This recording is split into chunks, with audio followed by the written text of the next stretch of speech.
Querido amigo, vamos a comenzar la entrevista con él. Arranca usted, Mauricio Icaza. Wendy, cierro yo. Gracias, Eduardo. Qué gusto saludarlo, general Carrillo. Gracias por darnos estos minutos.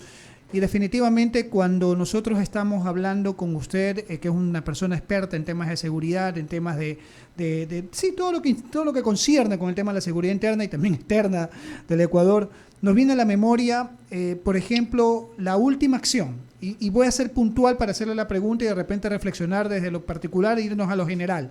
La última acción. Las Fuerzas Armadas captura a alias Elvi, lo pone a órdenes de la justicia y una vez más, como ha sucedido también con otras personas que han sido capturadas, lo sueltan dándole medidas sustitutivas. ¿Cómo implementar una lucha eficiente contra la delincuencia si pasan este tipo de cosas? Bienvenido. Muchas gracias. Muchas gracias. Buenas tardes a todos quienes nos escuchan. Gracias por la invitación. Sí, estamos viviendo momentos complejos, yo digo, en materia de seguridad, pero lo más complejo es que no logramos resolver estos patrones de comportamiento en la administración de justicia. El policía hace todos los esfuerzos, al igual que la fiscalía, para identificar a quienes han cometido actos de enorme irracionalidad, cómo atentar la vida de las personas, sicariatos, homicidios, y luego de que ya se logra identificar y a través de procesos de investigación se los localiza, se presenta a la Administración de Justicia, pero parece que no encuentran ellos los elementos de convicción suficientes. Este patrón de comportamiento ya tiene que ser absolutamente analizado por un mecanismo distinto. No solamente es un tema de administración de jueces, sino que debe haber ahí algún vacío en la ley, que es lo que está impidiendo que sea efectiva en las acciones. Perdón que lo interrumpa, general, perdón que lo interrumpa. El vacío no creo que sea tal, está identificado, está en la Constitución de la República, y es ahí donde hay que promover y empujar la reforma. ¿Por qué no empujarlo en ese sentido? Mire, yo digo tal vez los vacíos porque los policías puede ser que después dejen a la fiscalía sin elementos como para presentar la acusación particular en la elaboración del parte. En las 24 horas que se tiene para la flagrancia, porque tal vez ellos consideren que atrás no esté sostenido un gran proceso de investigación.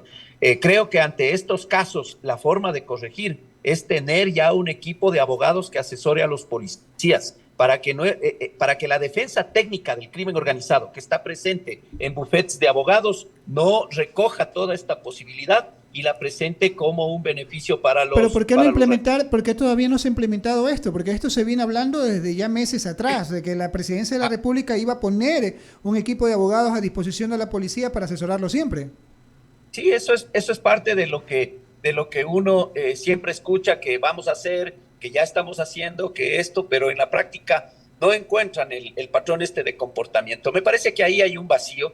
Y cuando yo decía que los policías no le tienen miedo a los delincuentes en la calle, les tienen miedo realmente a la forma como responde la justicia. Gravísimo. No solamente cuando hacen uso progresivo y gradual de fuerza, sino también cuando proceden en una detención y luego no existe el respaldo desde la Administración de Justicia. Más tarde se encuentran nuevamente delincuentes y policías y empiezan a ser motivo ya también de amenaza y de ataque. Estos son los problemas que creo que debemos resolverlos y debemos construir un mecanismo que ayude técnicamente. La legítima defensa y la amenaza inminente está ahí y necesitamos privilegiarle al policía con algunas concesiones fundamentales. Creo que para enfrentar a esta irracionalidad que hoy estamos viviendo es mucho mejor darle un mecanismo legal que en el discurso decirle yo le apoyo si usted hace por recibo de fuerza. De hecho, el ministro Zapata hoy día dejó claro eso, ¿no? De que los policías reciben normalmente amenazas por parte de los fascinerosos. Para hacer esta entrevista dinámica le voy a dar paso a Eduardo Mendoza y de ahí posteriormente evidentemente nos vamos turnando en el comentario. Por favor, Eduardo. ¿Cómo le va, mi querido Patricio? Gusto de saludarlo. Buenas tardes. Buenas tardes. Qué gustazo, un abrazo a la distancia. Voy a llevarle el tema. Todo el mundo está hablando de lo que pasó con la captura y lo está diciendo usted, clarito. Pero le voy a llevar hoy, para hacerlo dinámico, después viene Wendy con una pregunta, con el tema del porte y el porte de armas y tenerla. Usted la última vez que conversamos era ministro y tuvo la bondad de estar aquí en la cabina, estuvo aquí en I-99 y yo no estaba acá en el Ecuador, sin embargo usted tuvo la gentileza, intervine por Zoom y le pregunté respecto al tema de la tenencia y el porte. Usted me dijo que no estaba de acuerdo y está bien, porque ese es un criterio importante de un hombre como usted que ha sido ministro, que ha estado en las instancias de la policía y de la seguridad que usted ha estado.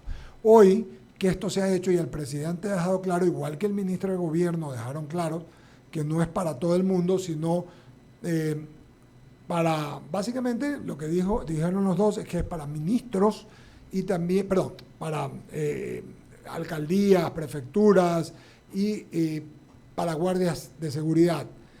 Sin embargo, hay un temita aquí que nos preocupa. El otro día tuvimos al respecto un panel en la radio y hablamos del tema del artículo 33 de la defensa, porque más o menos que decía que si un delincuente se mete a la casa de uno, no puede disparar si él no te dispara.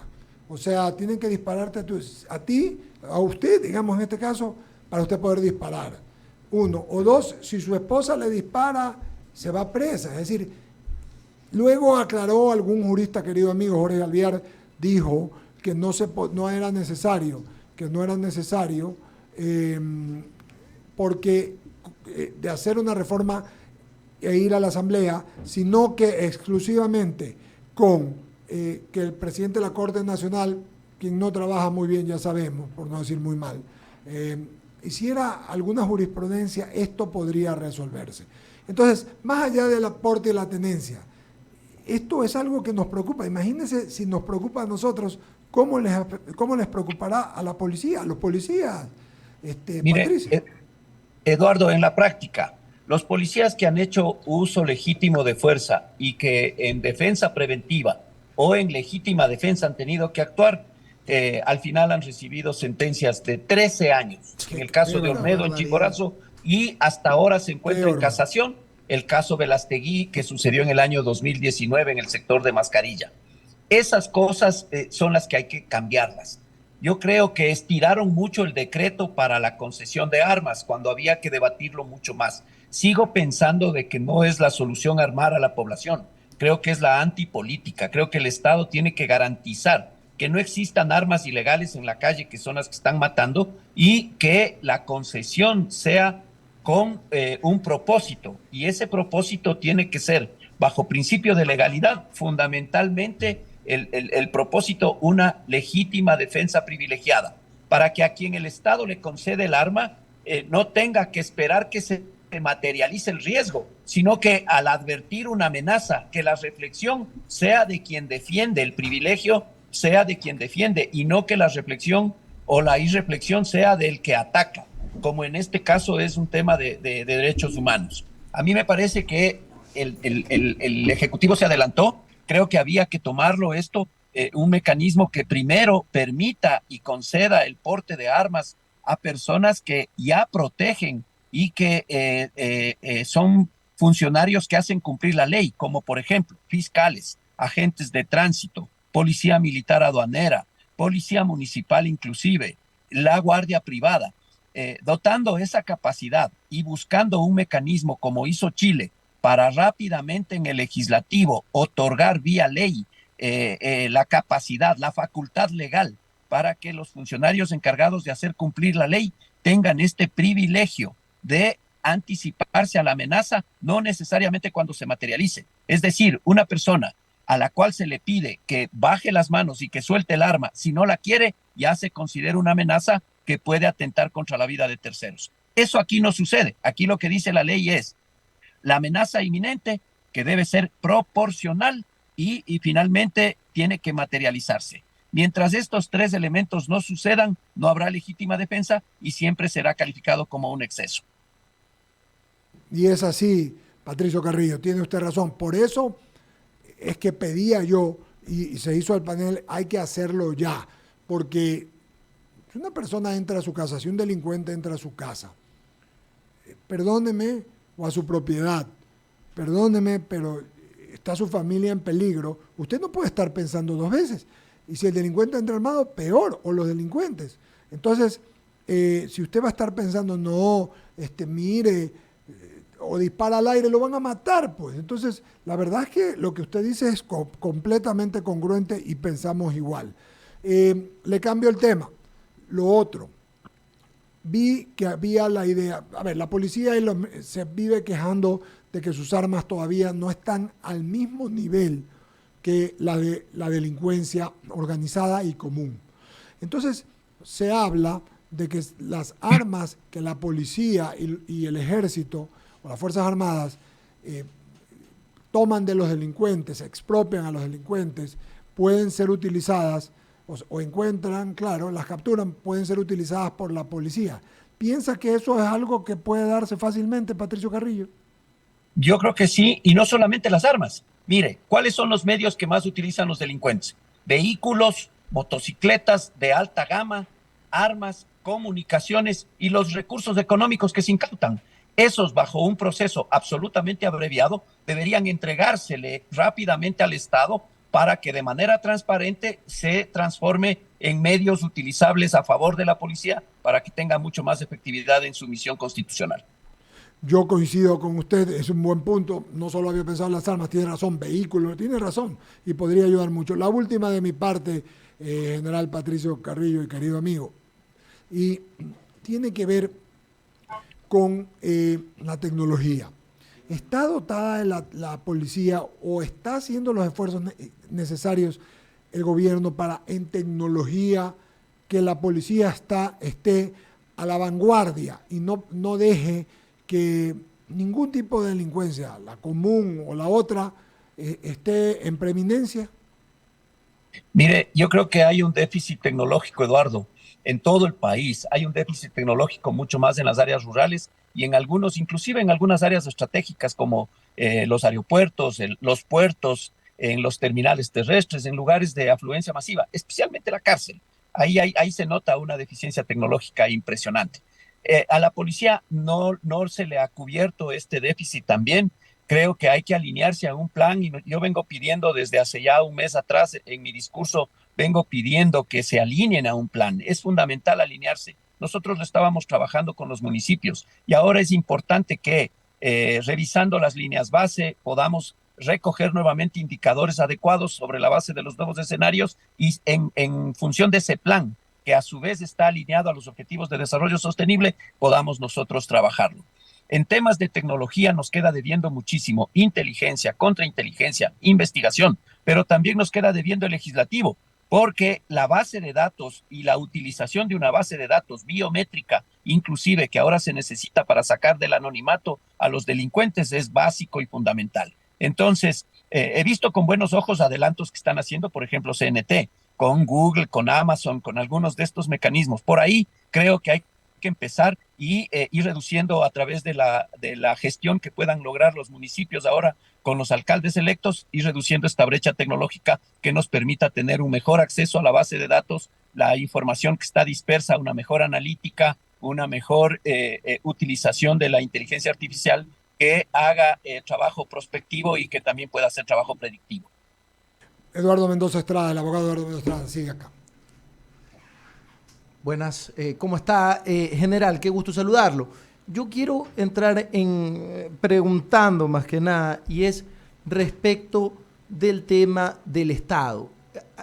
En la calle, a mí me dicen, me encuentro con bastantes personas en la calle y me dicen que la gente que los criminales, los delincuentes, ya no tienen miedo del Estado, que ya no hay un miedo al Estado, ya no hay un respeto al Estado al momento de realizar determinadas acciones. ¿Cree usted que eso es cierto?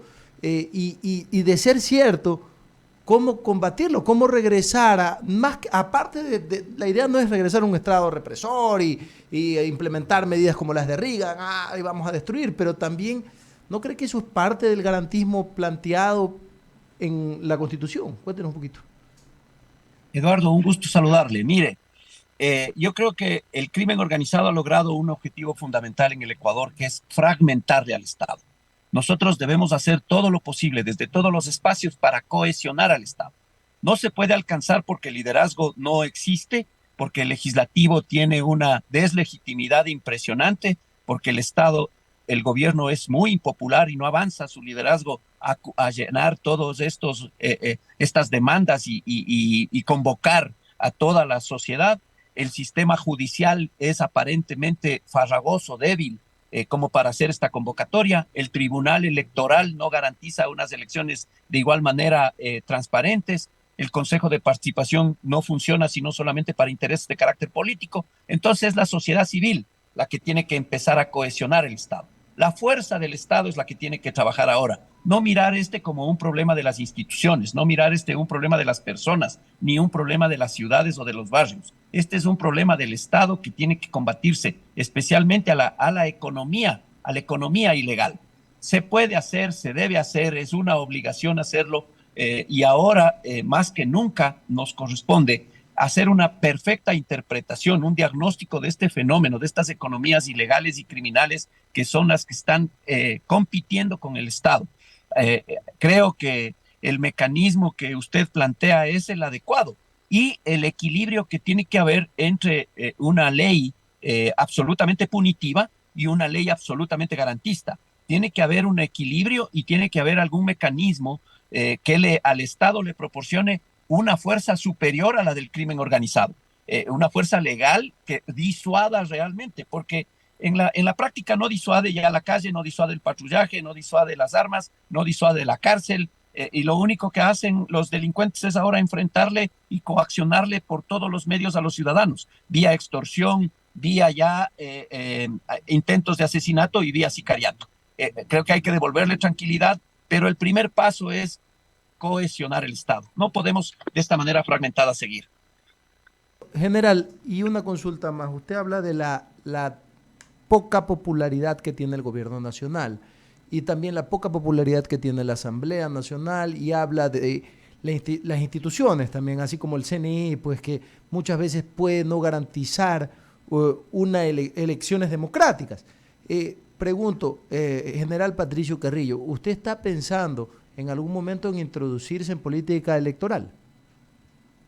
Mire, yo más que pensar en candidaturas, yo pienso en el servicio público. Yo 40 años he servido con uniforme y sin uniforme a esta patria. Yo lo hago como patriota realmente, pero mi vocación no es una vocación política, mi vocación es de servicio, y mientras esté y la sociedad pida un comentario mío, yo estaré, y mientras pueda y me dé las fuerzas la vida, trataré de cohesionar al Estado y trabajar. Hoy lo estoy haciendo desde la parte privada, hoy estoy con una consultoría, trabajando con algunos medios, con algunos recursos también, con algunos organismos internacionales, pero creo que es importantísimo que los mejores ciudadanos hoy hagan una gran coyuntura crítica, una gran coalición, una alianza para enfrentar lo que viene. No puede ser que nosotros estemos pensando bajo dos visiones únicamente: la visión del socialismo corrupto que ya nos ha destruido, o la visión Bukele que quiere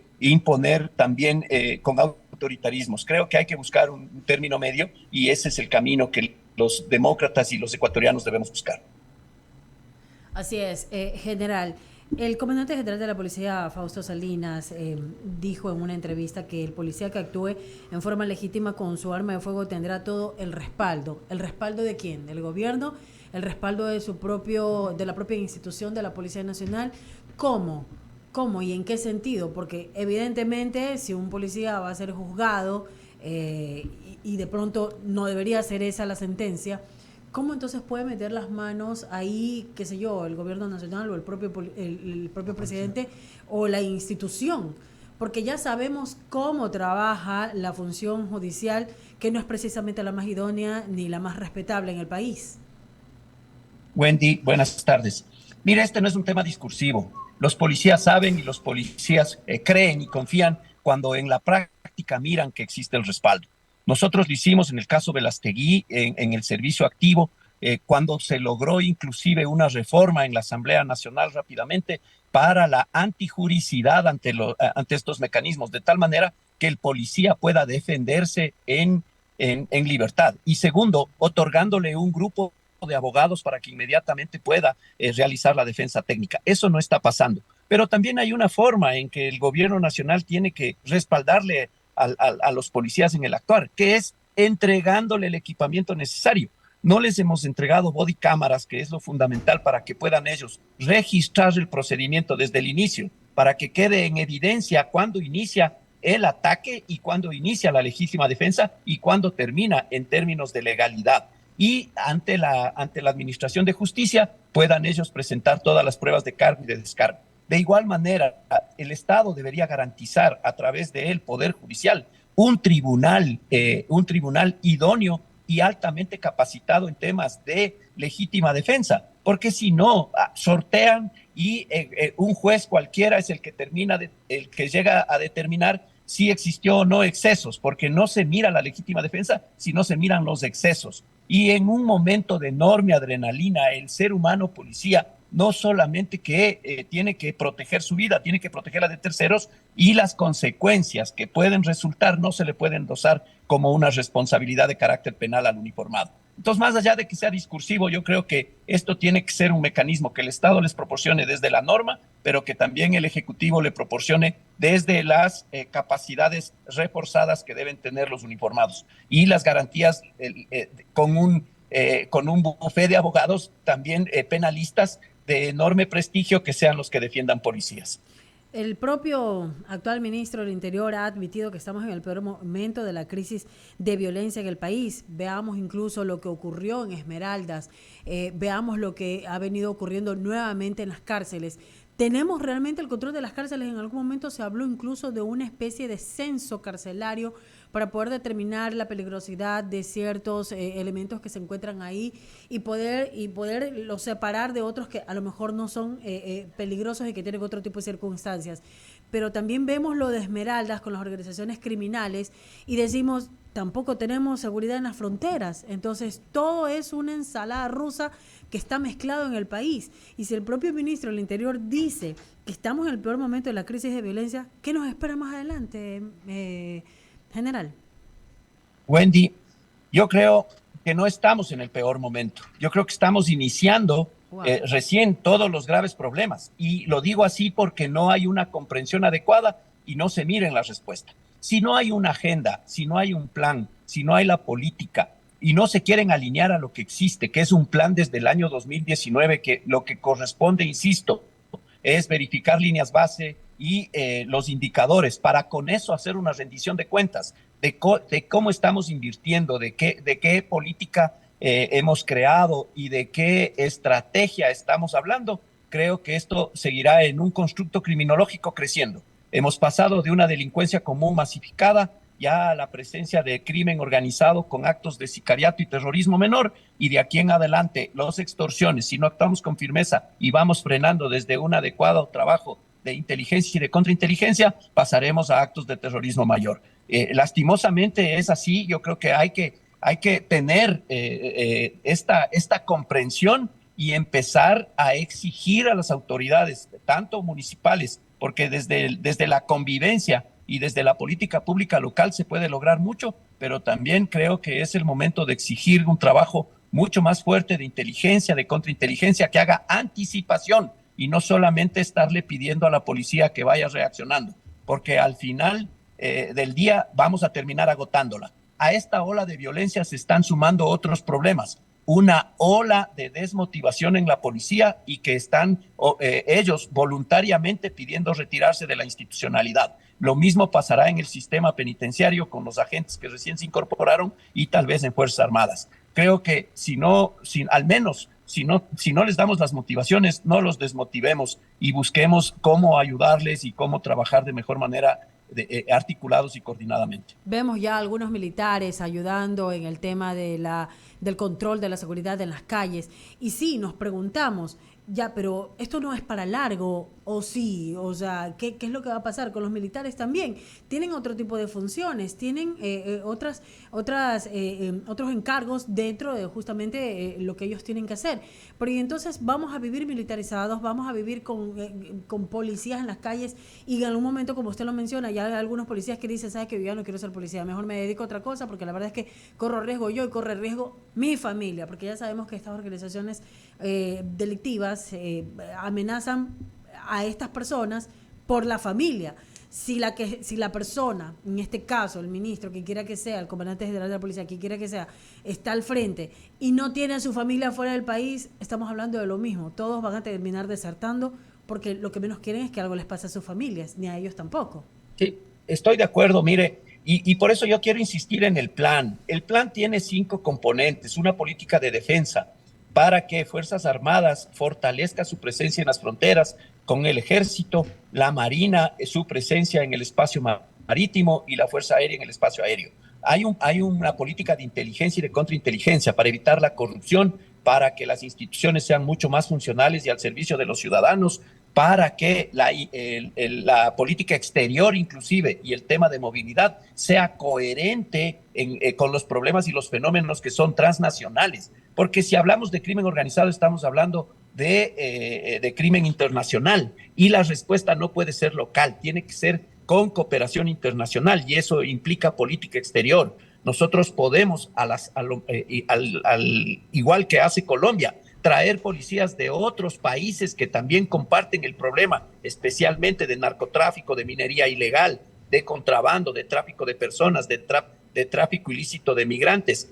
Entonces, todos estos mecanismos que son delitos transnacionales podríamos nosotros trabajarlos articuladamente con redes de inteligencia. Tenemos la política de gestión de riesgos y tenemos la política de seguridad ciudadana. Pero si no queremos anclarnos a ningún plan, entonces, de manera improvisada y reaccionando, el tema va mucho más complejo, y creo que lastimosamente las condiciones irán degradando mucho más. Y creo que ningún plan va a funcionar si seguimos teniendo el inconveniente de que no se puede dotar a la Policía Nacional y a los mismos militares con todos los elementos y toda la tecnología y la estructura que se necesita para poderle hacer frente a las organizaciones criminales. Mauricio tiene una última inquietud. Sí, yo tengo una última inquietud y voy a tratar de hilar lo que usted dijo hace un rato en parte de su respuesta, en la parte de atacar el aparataje económico del crimen organizado, con la primera parte de su última respuesta a Wendy Quinde, el tema de las fronteras. A ver, acá han pasado algunos analistas en temas de seguridad que son son expertos en el tema, y lo que se hablaba era, lo que ellos han opinado es el hecho de encarecer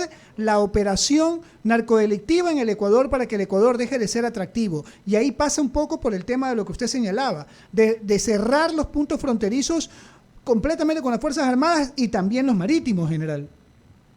Mire, el precio de la droga en frontera es de $1,000 el kilo. El precio en puerto es de 5,000, y en lugar de consumos llega hasta 80 y $120,000. Contra esa economía es imposible. Contra esa economía, utilizando fuerza, no lo vamos a lograr. Tenemos que hacer una gran política exterior con los 2 países que son los mayores productores de cocaína. En el caso de este mercado ilegal, pero tenemos que trabajar. Yo creo que encarecer no es el camino.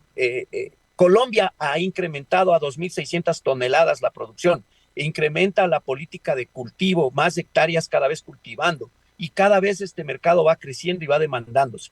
La política creo que debería ser desde otra dimensión, pero nosotros tenemos que controlar el sistema multimodal que existe para el traslado de la mercadería, sea por agua, sea por aire, porque si nosotros empezamos a controlar de mejor manera el agua y el aire, por tierra va a empezar a pasar mucho más cantidad. Y si cerramos por tierra, por aire y por agua se volverá a abrir. El tema es cómo creamos un sistema tan débil. ¿Quién ejerce control en las carreteras?